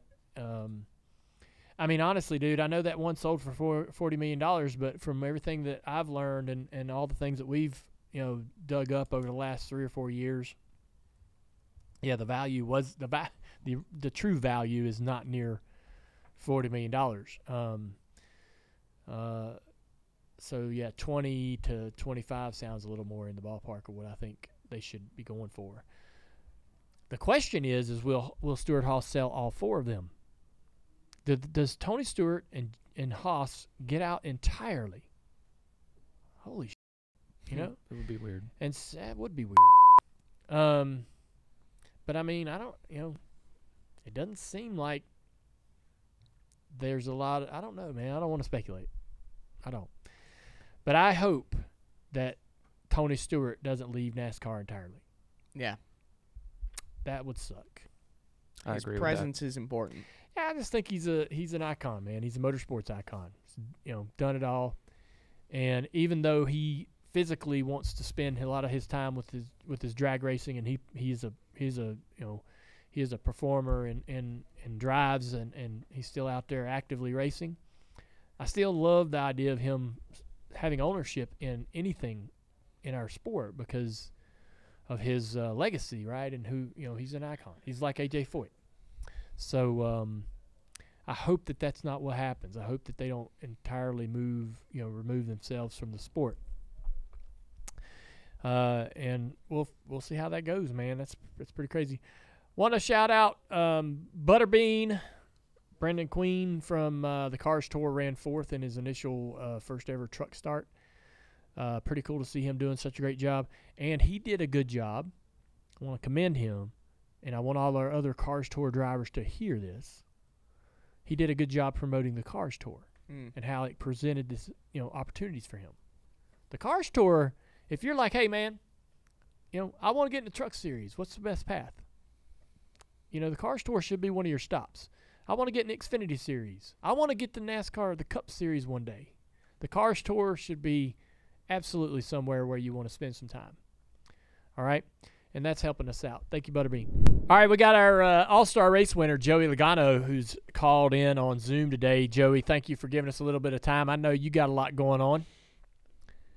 I'm glad to be here. Thanks for having me on here. What's up? Yeah, how busy is Coke 600 weekend? I ask that question because the busyness of the season for me when I was a racer just sort of ebbed and flowed, and it was never more busier than it was around the Charlotte races. God almighty, were the Charlotte races just insane. And everyone says, we get to sleep in your own bed at night. Isn't it great to be home and race? No. Yeah. Not I at can't all. wait to go back on the road to get some sleep. Well, everyone's got so many events, right? Ryan Blaney's got his event tonight for his charity. We got our country music concert, Coyote Joe's on Thursday night. Coyote Joe's, I ain't heard that in a while. Yeah, it's a good time. It you is. Come on down. We got Walker Hayes, Tracy Lawrence, the front men are there. So we're going to have a good time there and raise some money for some foster kids in our area. So that's going to be fun. But you put all these events together, and then I'm trying to do a piece that you do sometimes. I got the Fox broadcast for the Xfinity race. I am the Adam Alexander. I'm the Adam Alexander this week. You're going to be play-by-play. Oh, no. Yes. Oh, no is right. There's so much preparation for that. Damn, dude. It's so much. There's no prep so far. I just got off a call, actually, to talk about it. But, it's the bringing it back to commercial and the people talking in your ear. Yep. And that distraction, that's a real thing. Yep. It's a lot easier just to talk about racing, but it'll be a little tougher. I did the play-by-play a couple times, and that's the most terrifying thing. Trying not to screw that up in front of the whole world. You feel like the whole world's watching. So the good thing is the expectation's probably really low. No, you're the drivers. They think it's amazing. You're going to be amazing. Expectations are really high, just so you know. Oh, man. Thanks for that. I'm looking forward to it, man. Unfortunately, I'm going to be there in person, but I don't think I'll get to see the show, but I hope it's a good one for you. I know you've been getting in the booth a little bit and doing some of the broadcasts over the last several years, and it's something that I never really did anything like that when I was driving, but I got to imagine that has really helped you see that perspective of what the network's trying to achieve and also give you a better appreciation for the press and the job they're trying to do. 100%. The perspective you have, right? As a driver, you get quite a bit of different perspectives throughout just being involved with so many different parts of the sport, whether it's with NASCAR and their leadership or from the race team or from the drivers, right? Everyone has different agendas at times. But the TV one and the media, you only see one side of it. You talk to them, but you never really see the challenges that they have. But being on TV definitely helps that part of it for sure. I enjoy it too. And for me, it also gives an avenue for race fans to see me as a person, not just the guy that's driving the race car. Yeah. There's not many opportunities to do that outside of, you get the ticked off interview at the end of a race or, you're just fired up, right? That's all people see. Yeah. So it gives you the opportunity to talk to them. You are two different people. One, there's a Joey inside the car and the Joey outside the car, which we like. We like it like that. As a broadcaster, I like it that way anyways. But I want to talk, obviously talk about Wilkes-Barre. First off, your impressions of the new repave and the racetrack itself. What is the next thing you want to happen at Wilkes-Barre? I'd say they did a great job repaving the racetrack. I have not in my career have seen a racetrack that has been a repave that had multiple grooves. Every time they repaved the track that I've been around, it's been one groove. You're stuck on the bottom. The racing is not that good. Now, tire fall off, you're not going to have that at a new racetrack. I don't know if it's even possible. We didn't have that with the old car. With 900 horsepower, we didn't have fall off at repaves. But the track was so wide, there was a lot of options. I did a tire test there. We ran all the laps on the bottom. If you came off the bottom, it was so dirty and greasy that you would wreck. Yeah. I did not think in a million years that the preferred line would be the top. Yeah. And that would be the fastest lanes up there. I didn't see that coming at all. So they did a great job. I think as far as repays go, they nailed it. If anything, I'd have them fix the bump on the bottom to try to make the bottom lane a little bit more raceable. Yeah. That bump off of 4 was so big that it really made it hard to complete the passes on the bottom. Yep. But I thought the bump was actually going to help racing when I was there at the test, because they would knock people off the track. But go figure. Yeah. So, do we keep running an all-star race there, or you eventually hope they might have a 400-lap points race there? I think I don't know. I don't know. I mean, it's definitely has its special feel up there in Wilkes-Barre, right? The historic. It's kind of like Darlington in a way, where you had that throwback vibe. The way they restored the racetrack, they kept a lot of that vibe there. So I think whether it's the All-Star race or a points race, it still has that same special feel when you go there. I'm not sure it matters.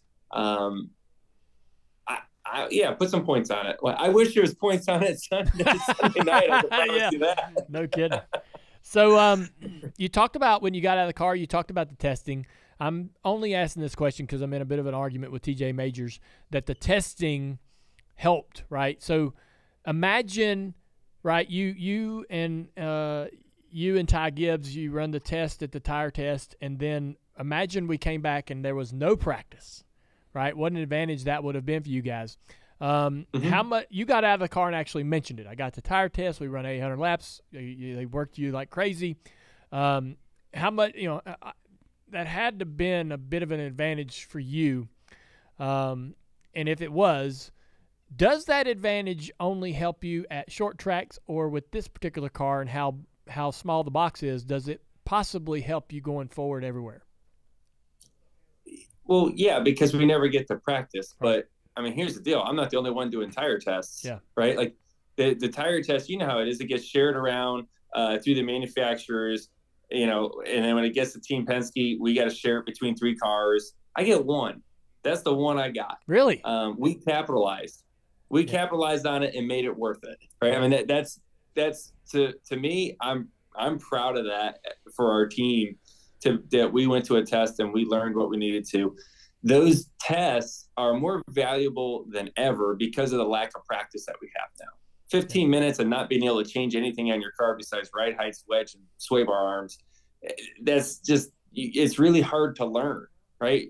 Even after the race, you go back and you say, I would do this, this, and this different. And you go back a year later, and are you any better? I don't know. It's a year later. You can't even remember. And so many other things change in that amount of time. So the tests have become more valuable than ever. But a tire test, you've been to plenty of them. They give you, 2 to 3 hours to work on your car, and then they start slinging tires at you and say, okay, make at first 20 laps on this set, 20 on that set, and then they like them. The next day they say, go run 50 on this set and 50 on that set, and you do those runs over and over and over again. And it's Goodyear's test, right? Like we're lucky to get to go, but we are at the mercy of what Goodyear wants us to try. The funniest part about all this is we tried all these different sets of tires. We ran on the bottom the whole time, and we never even tried the set of tires that we ran the whole race on, right? We put the softs on the whole time, the reds, the option tire. They weren't at the we didn't even run the tire that we tried the whole time at the test. Damn. So that's pretty cool, man. I want to ask you one question. So you had roughly like an hour of practice on Friday. Keep it like it is, or give you an hour of practice every week? Which one would you take?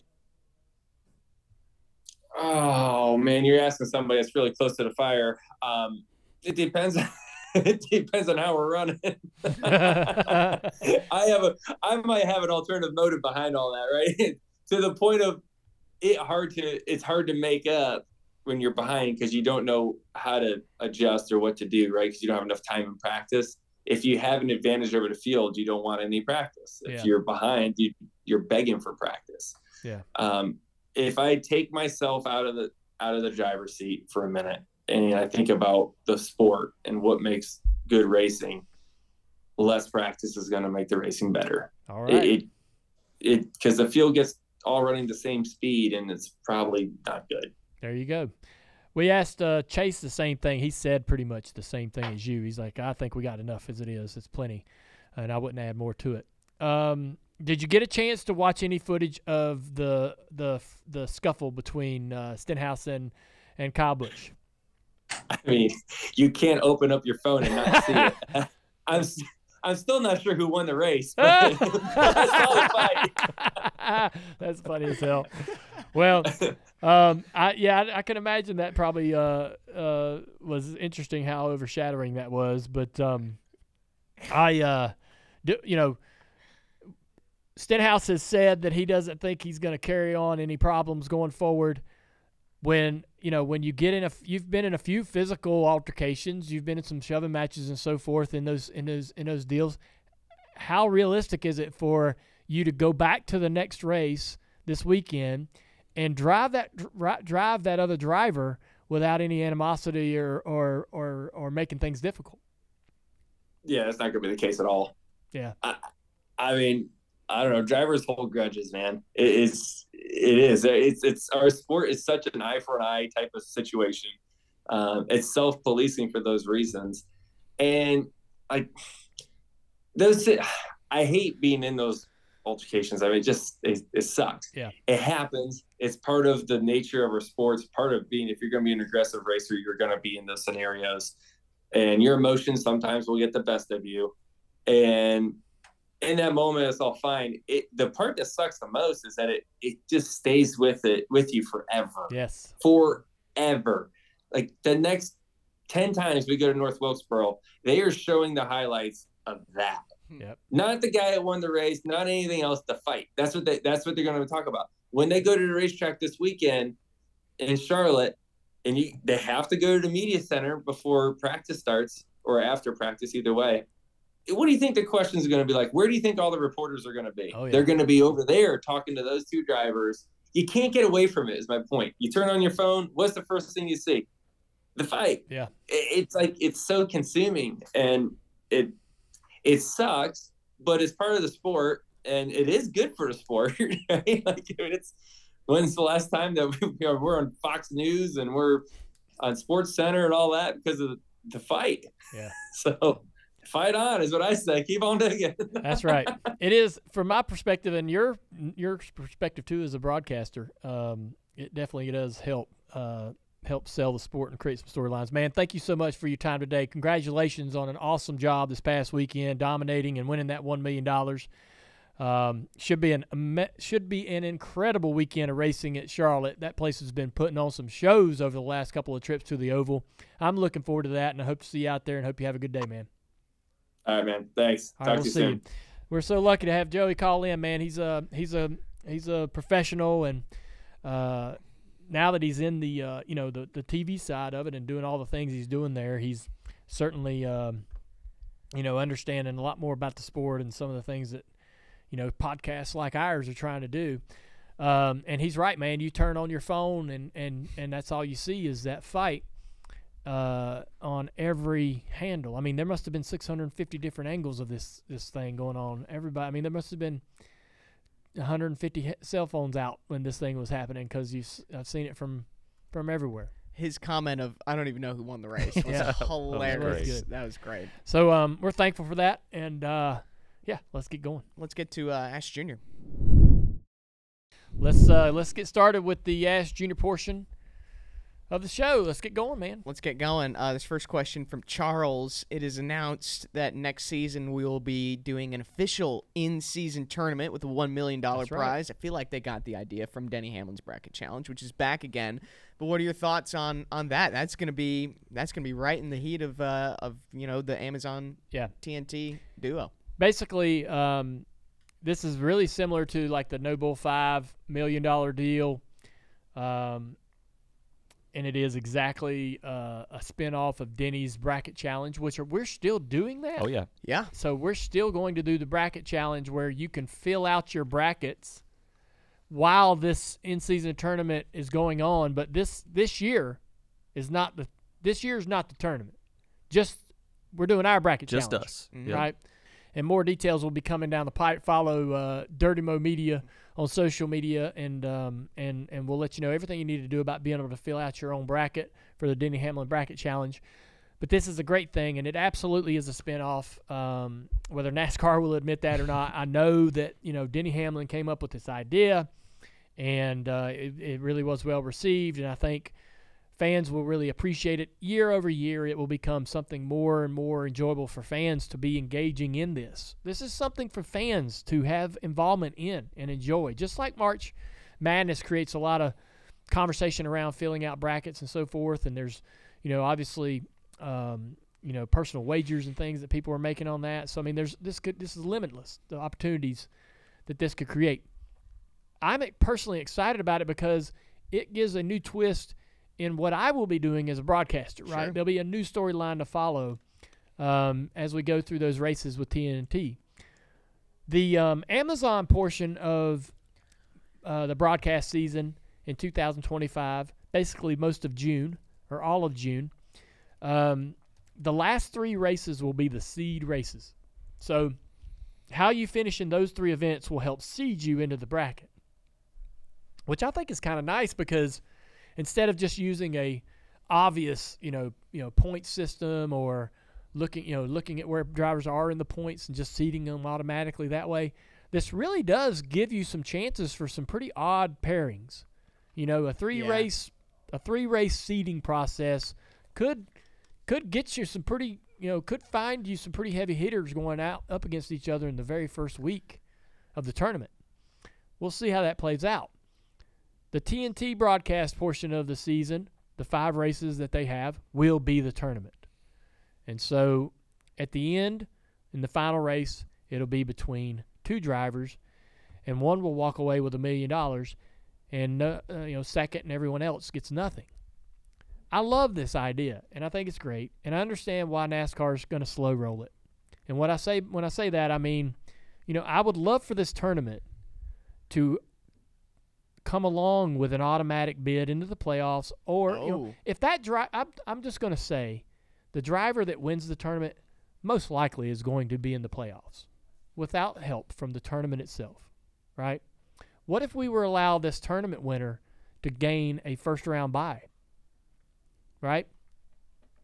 What if we said, hey man, you won the tournament, so you're already in round 2 That is certainly interesting. of the playoffs. It's not too far off from kind of the regular season championship boost that you get right. now. Right. And so I honestly feel like that, like the regular season champion, the winner of the All-Star race, the winner of this in-season tournament, they should get More incentives. big incentives that help them in the playoffs. First round buys, man. You're already in. That's intriguing. It's kind of like that. Kind of reminds me of how the baseball, the All-Star game used to determine home field advantage for the World Series. And there's in other sports, we have. I look at like 12th through 16th in our playoffs as the wild card teams, right? They're the wild card teams, right? And in the NFL, for example, like the teams that have great seasons get that bye, right? They don't play in the wild card weekend. So I think we should sort of form some incentives, and I think if we're really trying to make this in-season point tournament thing to be important, what's $1 million to Denny Hamlin? Well, the dude's won 50 races. It's different it means a lot different than it might to Harrison Burton, right? Definitely. $1 million is a lot of damn money to Harrison Burton. He damn sure would be thrilled to get that check, right? So it doesn't mean the same for all the drivers, whereas a bye into the playoffs holds the same value for anyone in the series. I feel like we're somewhere beyond this sort of realm of being able to get not only drivers but our fans excited about monetary prize. Sure. Right? It just doesn't have the same it doesn't excite us anymore the way it might have 30 years ago. And so, yeah, I think that's why the tournament, certainly would hold more weight and be more entertaining and more crucial and more closely watched and scrutinized and covered if it really impacted the season. Mm-hmm. Yeah. Next question. Let's go. We're going to talk about this one, the whole Ask Junior segment. Yes. This next question is coming from Mary. The Saturday race was just completely rained out. People were saying that was like the worst weather they've ever seen. Yeah. What's the worst rain delay or weather delay that you've had to sit through? That was it. That one. Oh, you were there. Yeah. Oh, dang. I didn't know that. I wasn't sure if we were in a tornado. I mean, the rain was sideways, tents and everything that was not held down was flying around and getting destroyed. Oh, man. The cover on that 77 truck blew off almost entirely. Yeah. And they were up in the pit box, and I was watching them. I'm like, man. Where were you at? I was across in the grandstands. Okay. And so I was watching them. I'm like, their cover's blowing off the truck. They ain't going to come down and do it. I mean, even if it is driving rain. Yeah. Right? You can't let the electronics and the air cleaner and everything get full of water. And, I mean, it's a ton of freaking water coming in. And so, yeah, track did a good job. They had all that water down there in turn one. So I was there a long time ago, probably a couple years ago, when they realized that drain pipe in turn one down there in the pits was broke under the racetrack. I believe, now I argue with Marcus Smith about this, the steel underneath the grandstands. Right. He truly believes that there was something going on there because he said it was too perfect. And there was footings and there was all kinds of things in there that made him say, hey, somebody would get under here and somebody was storing stuff here. And the way they would access it is through that drain pipe. That drain pipe goes down in the pits, turns underneath the racetrack, and goes out under the grandstands. And it's giant. You can crawl in it. And it was busted. That's crazy. It was busted right underneath the grandstands. And he said that's how they could access that still that we saw. Right? Yeah. But I believe, now he thinks, they crawl in the drain, bust the pipe, and then they create the steel somehow, right? Mm-hmm. I believe that the pipe busted, collapsed, crushed, fell apart, whatever, and the constant rain and water and everything eroded that dirt underneath the grandstands, and it was basically a sinkhole that was created there. But either way or no matter what, I mean, they fixed this pipe. They put in this nice new drain. I mean, I watched them dig this giant hole and put in this whole elaborate, nice new drain. And there was so much rain and in a short period of time that even that drain couldn't keep up. And all kinds of stuff, dirt and debris and trash went to that drain, right? And it clogs. And then the whole infield flooded. It was amazing. But, I mean, they got all that water out of there and off they went. Yeah, I mean, showing up yesterday. I was going to go on Saturday, and I saw the radar. I'm like, nah, I ain't doing that. I didn't even look at the rain. I didn't look at the radar. You didn't look at the radar at all. Yeah, but I was so excited. I said to Amy, I was like, this is dad shit. So I said to Amy, I was like, I want to take my girls to the track, right? I know Amy's like, I'm over it. Been going to the track all my life with you. I'm done with that. And I'm not going to, drag her to something she doesn't really want to do. And so, but I want my girls to go, and I know that they're probably not really into going or wanting to go, but I'm like, hey, Amy, can I take Isla with me up to the racetrack? And she's like, we'll all go. And I'm like, really? She's like, yeah, we'll all go. One day. Okay. And I'm like, I didn't even look at the radar. What a day to do that. I drug them all up there. Boom! Huge pouring rain. And we're sitting there like twiddling thumbs. Then they call everything at Yeah. 5 o'clock, and we're like, well, okay, guess we'll go home. So you didn't see any on track? A little action? bit of the truck race. A little Yeah. bit of it. Yeah. Yeah, before it got called. Yep. Dang. That sucks. All right. This next question, for those in the YouTube chat, this is from the YouTube chat, but we talked about the fight earlier in the podcast, so you're going to have to go back and listen to it, but this is fight related. This one's from Vegas. The last time you threw a punch. Golly. We used to have a boxing ring, and so does that count? I think that Yeah. could count. I mean, I Yeah. haven't been in a physical fight. Fight. Gosh, I can't remember the last time. It's been a really, really long time. And for good reason. We used to. I loved boxing growing up. Big fan of it. Right. Lived all the Mike Tyson career, and you know, I remember watching Sugar Ray Leonard in his last few fights. And just really became a big fan of it. And I got a ring. I bought a ring. I don't know how I did this online. I don't know if it went online back then. But I got a boxing ring, and I put it up in my shop. And me and my buddies would get in there, and we made a few rudimentary rules about, you know, how we were going to fight. But I got a bell, a timer. That, you know, you started it, and I'm like, hey, 12 rounds. We're going to go 12 rounds. Dude, we'd do it, man. Just drag your arms. You can Oh, hardly my pick- gosh. You can hardly God. pick, you can hardly pick your- Endurance. dude. Yeah, I mean, this was 1998, 99. You know what I mean? We're kids. Yeah. And we had the headgear. We made our own mouthpieces in the kitchen, you know, steaming them in the pot. And Yeah. we had the whole thing, right? And me and my buddy Josh Schneider and we'd get in there and go, right? And I'm like, hey Josh, don't kick my ass. He's bigger than me. I was like, don't kick my ass here. Just let's have some fun, work our ass to death and get tired. And so it was a good workout because everybody was trying to find I didn't want to run on a treadmill and do all that boring stuff. And that was really fun. And fighting, right? You got to get some anger out and some frustrations. So that was kind of nice. And then I kept the ring, and everywhere I moved or wherever I'd go, the ring would come with me. I'd put it in this shop, put it over here. And it turned into less working out, and somewhere we'd end up at 3 a.m. Right. Yeah. Right? Yeah. And it's like, you know, we'd be drinking at the saloon like 2 o'clock in the morning, and either two guys would start arguing or a couple buddies start arm wrestling, and it's like, hey, you know, we got a ring, go settle this, you know, got the headgear, and you know, you're just trying your best to talk them into it. Mm-hmm. Right. Like, oh, it's fine, you're fine, and to get them up there. TJ's been in there by fighting people. Little TJ. Yeah, little TJ. Yeah. Well, I mean, he's Your not. nickname just dropped. Oh my gosh. I got in there with Sonny a couple times. I got in there with several of my buddies, but you know, we all would get in there and just go a round or two.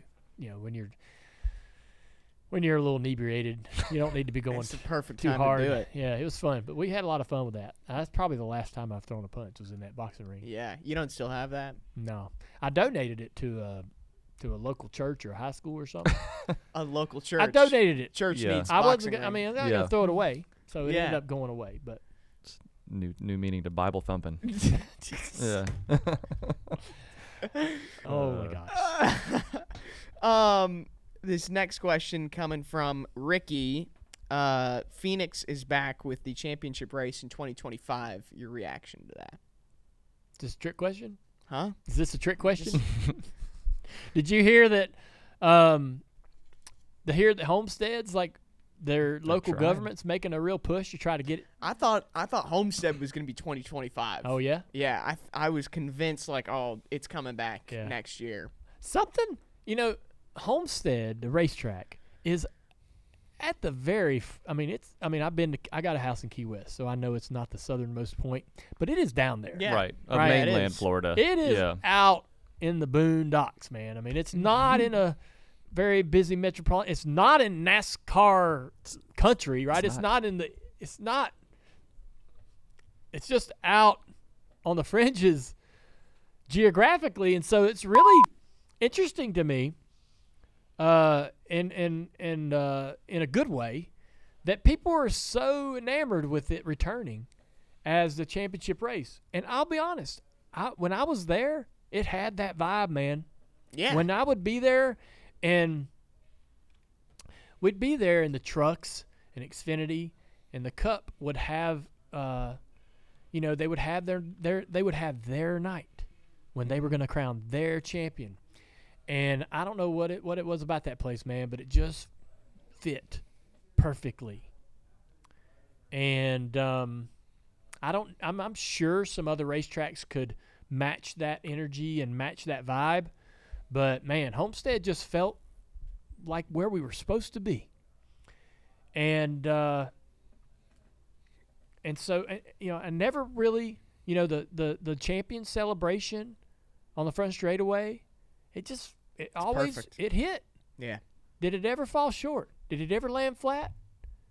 And then after the race, your champion's going around taking pictures all night long and doing interviews with different networks. I did an interview with Kyle Busch on the apron of turn 3 at like 2:00 in the morning. Right. Yeah.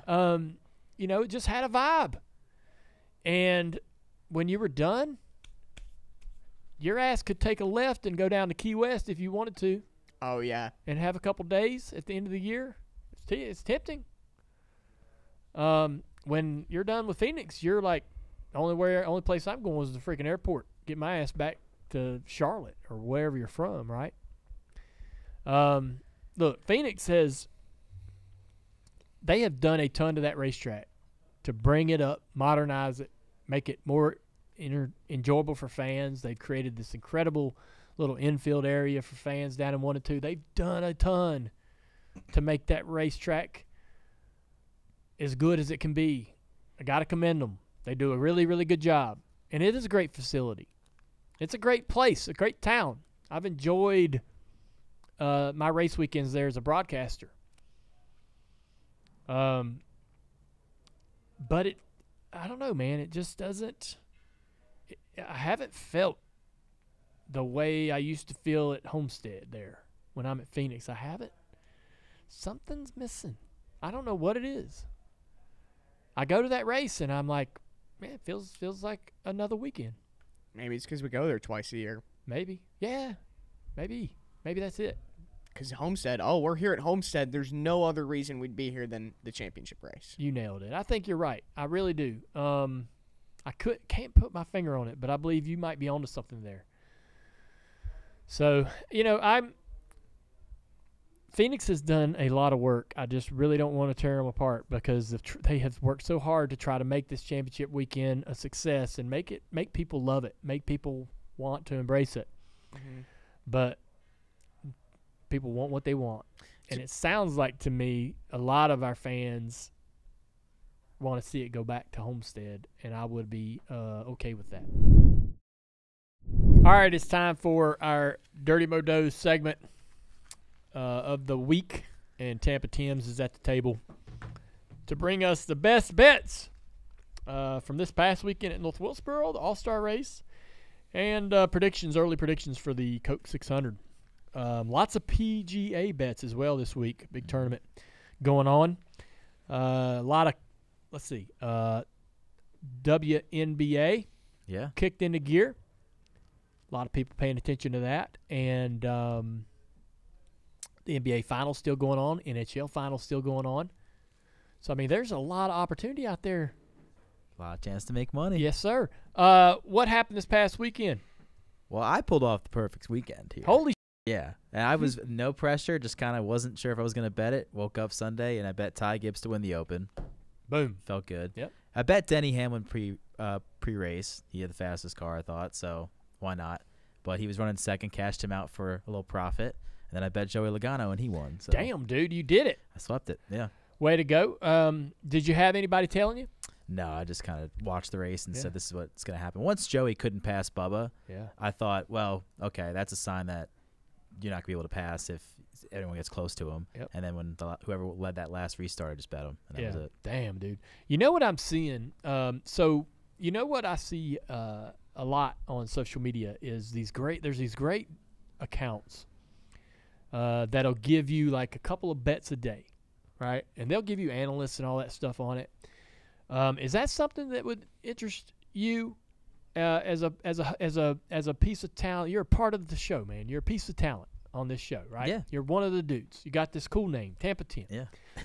So like you know, Dirty Mo Doe, they ought to have a Twitter handle where fans can see what bets you're making in the moment. Yeah, like a locks account. Yeah, I try to update people who follow me Yeah. as I go along. If I'm not like too sure, I'm just kind of betting it for fun. If I'm trying to learn something, Yeah. I probably won't do it, and then I'll just teach Of them, course. tell them what I've Yeah. learned. You're But only gonna share with them the yeah, the whole fun of tweeting it out is having people Tail you. ride with you, Yeah. tail me, and like we win or lose as a Yes. group. So it is fun. yeah. But then there's the times when it doesn't pay out. Yeah, but you know, Yeah. people have been too mean so far to me. So, They have it. but they will be Yeah. if it continues. Man, you should do that. Let people know, man, because I'm sure they'd be excited, especially when you have a weekend like this where you pull off pretty much the perfect weekend. Did you make any PGA bets? I did, yeah. PGA Championship. The big payout was Bryson DeChambeau to be the top live player, which is a fun little prop. Yeah. So that was big. That was a plus 650 hit.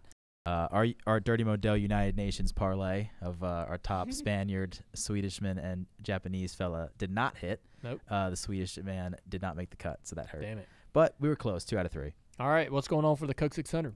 Honestly, I'm more interested to see when the lines come out, what Ford is at. Ford's been pretty hot recently, a couple weeks, 3 weeks in a row. They were pretty good at Kansas. We'll see if they can continue that. I'm looking for that. Yeah, right on. Which Ford? RFK, most Yeah. likely. Yeah. Really? Yeah. Yeah. They're just red hot right now. Man. I mean, Logano winning the All-Star race is like a little bit of a positive sign, but I don't know. He Yeah. really has sucked most of the year. Yes. So Have the lines caught up to RFK? last week, I don't know if the All-Star race is different. You can't really judge Yeah. it, but Darlington Busher, I think, was like he was 60-1 at Kansas and he was 20-1 at Okay. Darlington. So they Wonder, caught up. Wonder Yeah. what they'll be this weekend. Can't wait to see. When do those lines come out? Usually like around Wednesday. So you guys will be able to pump that on the show Thursday. Dirty Mo Doe drops every Thursday here at Dirty Mo Media. Thank you, Tampa Tims, man. you. Congratulations on your awesome weekend. Thank you. All right, time for the white flag for this Tuesday show, dropping Sunday night. Teardown with Jeff Gluck and Jordan Bianchi. Those guys discuss everything going on at the All-Star race. And then Monday, Action's Detrimental with Denny Hamlin. He also had his take on the All-Star race weekend. And Door Bumper Clear, giving their insane opinions about everything. Stuff that we didn't even ask them for. Dropping tomorrow, Speed Street with Connor Daly and Chase Holden. Give you everything going on at Indy for the Indy 500 this Big weekend. week. Big week. Big week. Bussin' with the Boys interview will come out as well tomorrow. Can't wait to talk to Taylor and Will about everything they have going on. Those guys created their own podcast at the tail end of their NFL playing careers. We'll talk about the careers a little bit, but also how they created this podcast, and then they joined Barstool. They've turned into something quite successful. So kind of a great opportunity to pick their brains a little bit. There's a lot of people out there that want to start podcasts or are beginning to start podcasts, and might be a great show to listen to. So also Thursday, we mentioned it, Dirty Mo Doe drops with Steve Letarte and Tampa Tims. Also, Junior Motorsports Fan Day, presented by Lionel. Fan Day starts at 9 a.m., and there will be autograph sessions, live music. There's 3 live Dirty Mo Media shows happening Yeah. as well. Throughout the entire day. That's right. 10 o'clock, the Dirty Mo Game Show will be hosted by Andrew and Jordan Bianchi. And then DBC's live bonus episode is at 11:15. And at 1:45, a DJD Reloaded with Carla, Mike Davis, and TJ Majors exploring the early days of the Dale Jr. download. What in the world? I'll probably be popping up on the stage from time to time. I'll be here signing autographs. All of our drivers will be here Thursday for Junior Motorsports Fan Day. Friday, I go over to Hendrick Motorsports around lunchtime to do some autographs. Yeah, for their Fan Day. I saw they got Kyle Busch for their fan day. Yeah. Which was cool. They're bringing back all the drivers. yeah. As we mentioned, also the Denny Hamlin Bracket Challenge is back for year 2. Like last year, the Bracket Challenge will feature the top 32 NASCAR Series Cup drivers in points. Following the Coke 600, the 5 races in June will make up the head-to-head tournament. The Bracket Challenge will open on May 28th and close at 3 p.m. on June the 2nd, just before the race at Gateway. Can't wait to see how all that works out. That's gonna be fun to watch. And Dirty Modo actually drops on Friday this week. Oh, really? Yeah. Oh, a day later. Dirty Modo dropping on Friday. All of your information about the best bets to make for the Coke 600 this weekend, Friday.